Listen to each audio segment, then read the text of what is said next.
1976 সালের কোনো একদিন স্পেনের একটি জেলখানায় নতুন কিছু কয়েদিকে আনা হয়েছে।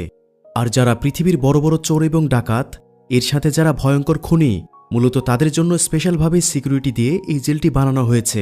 সেখানে অসংখ্য কয়েদিদের ভিড়ে ম্যানুয়াল নামের একটি ছেলেকে দেখা যায়, যে এই মুভির মূল চরিত্র। ম্যানুয়ালের পোশাক আশাক দেখে বেশ নম্রভদ্র ও শিক্ষিত মনে হয়, তাহলে সে জেলে কেন? এই ঘটনা আমরা আরও পরে জানতে পারব। পরের সিনে দেখা যায় ম্যানুয়াল জেলের ভেতরে বসে আছে। পাশের ছেলেই একটি 16 থেকে 17 বছরের ছেলেকে কাঁদতে দেখে ম্যানুয়াল তার কাছে এগিয়ে যায়। একটি সিগারেট ছেলেটির দিকে এগিয়ে দিয়ে তার নাম জানতে চায়। তখন জেলের ওয়ার্ডেন সেলের ভেতরে এসে হঠাৎ ছেলেটিকে মারতে শুরু করে। ম্যানুয়ালের বিষয়টা খুবই খারাপ লাগলে সে প্রতিবাদ করায় ওয়ার্ডেন তার গালে থাপ্পড় মেরে ছেলেটিকে নিয়ে চলে যায়।